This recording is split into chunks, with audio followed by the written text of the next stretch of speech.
Bonjour à tous, Sébastien de Virginie pour ceux qui ne me connaissent pas encore, fondateur SDV Coaching. Je suis également trader indépendant, passionné par les marchés financiers. Et je voudrais, dans cette vidéo, vous partager mon avis sur un sujet qui revient régulièrement, à savoir les crypto-monnaies, plus précisément le Bitcoin. Alors, moi, je vais vous dire la raison pour laquelle je ne suis pas favorable à trader ce genre d'actifs. D'abord, sur le plan fondamental.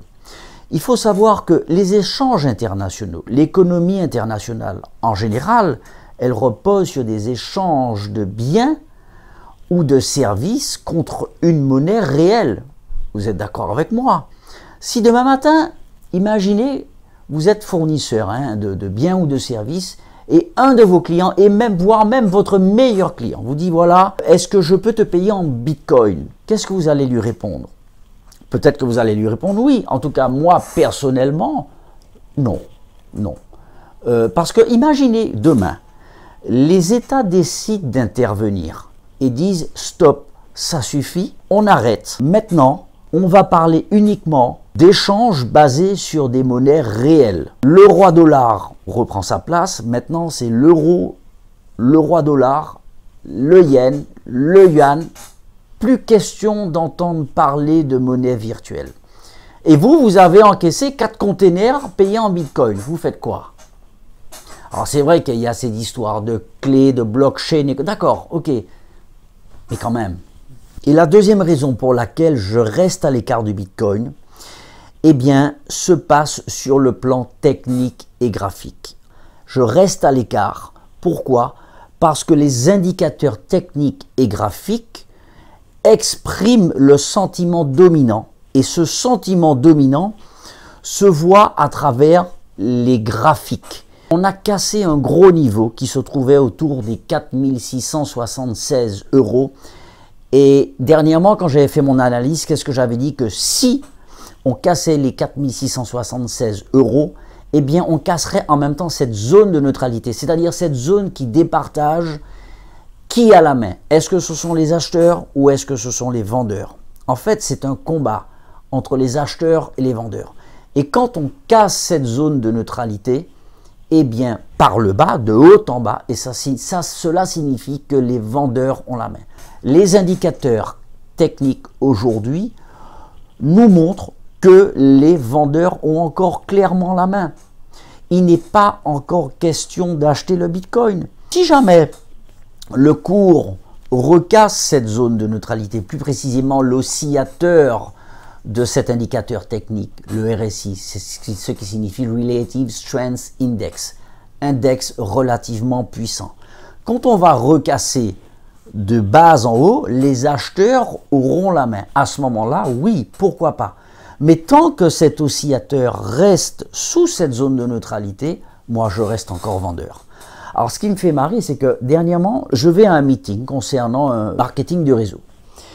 Et vraiment, par simple curiosité, pour entendre ce qu'on avait à raconter. Et voilà que l'orateur aborde le sujet du Bitcoin. Tiens, c'est intéressant. Et il pose la question à tout le monde dans la salle en disant, vous savez, quand le Bitcoin était au plus haut, ben, il fallait sortir de sa position. Très bien, ça c'est clair. S'il connaît les indicateurs techniques, pas de souci. Et qui avait fait fortune, etc. Oui, très bien. Et aujourd'hui, là, le Bitcoin, dit-il, il est en train de se casser la gueule. C'est le moment d'acheter. Est-ce que vous êtes d'accord avec moi? Bien évidemment, toute la salle lève la main, oui, nous sommes d'accord. Et moi, je suis le seul à dire, non, je ne suis pas d'accord. Pour l'instant, je n'achète pas. Je reste à l'écart, je suis encore vendeur. Évidemment, tous les regards se braquent sur moi. Et donc, moi, je dis, c'est no comment, parce que je n'étais pas venu pour ça. Simplement, je dis, voilà, oui, 2-3 mots simplement pour dire que voilà, je suis expert en analyse technique et graphique. Et aujourd'hui, les indicateurs techniques sont très largement baissiers. Évidemment, on ne comprenait pas un mot de ce que je racontais. Comme quoi, quand on se lance dans cette activité de trading, que ce soit sur le court terme, moyen terme, long terme, il faut comprendre comment cela fonctionne. Alors, parce que la plupart du temps, on confond une respiration comme étant une reprise du marché. Non. Un cours boursier ne va pas ne prononce pas un mouvement totalement rectiligne. Il y a des points bas et des points hauts dans une tendance haussière, mais il y a également des points bas et des points hauts dans une tendance baissière. Or, la plupart du temps, dès qu'ils voient ne serait-ce que le moindre retournement, pour eux, ça y est, c'est parti, le marché est reparti. Non, il s'agit d'une respiration, tout simplement. Parce que quand il y en a qui prennent leurs bénéfices, ben, qu'est-ce qui se passe? Ils retirent de la liquidité au marché. Donc le cours, il repart dans l'autre sens. Mais vous voyez, tout ça, il faut comprendre comment fonctionnent les flux boursiers. Il faut comprendre le fonctionnement des bougies japonaises. Tenez, vous voyez, derrière moi là, c'est ce qu'on appelle les bougies japonaises, en charte, d'accord, les types de graphiques. Et c'est ce que j'utilise principalement dans mes analyses. Il faut comprendre l'analyse technique, il faut comprendre l'analyse graphique, il faut comprendre la psychologie des flux boursiers.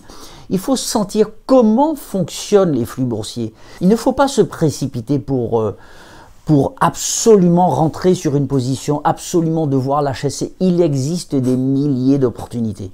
Il existe des quantités de titres, des quantités de paires de devises. Alors pourquoi aller courir et se précipiter sur un seul actif? Est-ce que vous comprenez ce que je veux dire? Et donc tout ça, je l'apprends à travers mes formations. Je vais vous donner au-dessus de ma tête, vous allez voir là, juste en haut, le lien qui va vous permettre de comprendre un peu tout ça. Alors, bien évidemment, cela existe sous forme d'e-book. Si vous voulez aller un petit peu plus loin, sous forme de vidéo de formation, hein, ça dure 6 ou 7 heures. L'e-book fait à peu près une trentaine d'euros et la formation fait 147 euros. Vous voyez, c'est absolument rien du tout. Il vaut mieux investir 30 euros dans un e-book ou 150 euros dans une formation plutôt que de se faire déchirer toute la journée. Parmi vous, il y a certainement des personnes qui se sont fait déjà déchirer de bien plus que 150 euros en une journée, n'est-ce pas? Est-ce que je n'ai pas raison? Eh oui. Et même si vous pouvez gagner pendant 6 mois, mais il suffit d'une journée pour anéantir la totalité de votre capital. C'est pour ça qu'il faut être toujours vigilant.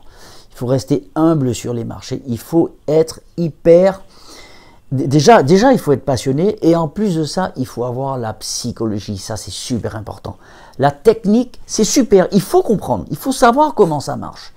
Mais la psychologie, c'est essentiel et c'est 95% du job. Il faut comprendre comment, il faut sentir la psychologie des opérateurs. Et tout cela, je l'apprends à travers ma formation dont vous allez trouver le lien au-dessus ou en dessous. Ça dépend où vous êtes par rapport à cette vidéo. Voilà, si vous avez aimé cette vidéo, partagez-la à un maximum de personnes. Pensez à quelques amis qui pourraient avoir besoin justement de se former pour éviter, de continuer à éviter l'hémorragie. Vous comprenez ce que je veux dire? Voilà, donc partagez-leur cette vidéo, parlez-en autour de vous, laissez-moi vos commentaires, laissez-moi vos questions et inspirez les autres autour de vous. Je vous dis à très vite pour une prochaine vidéo.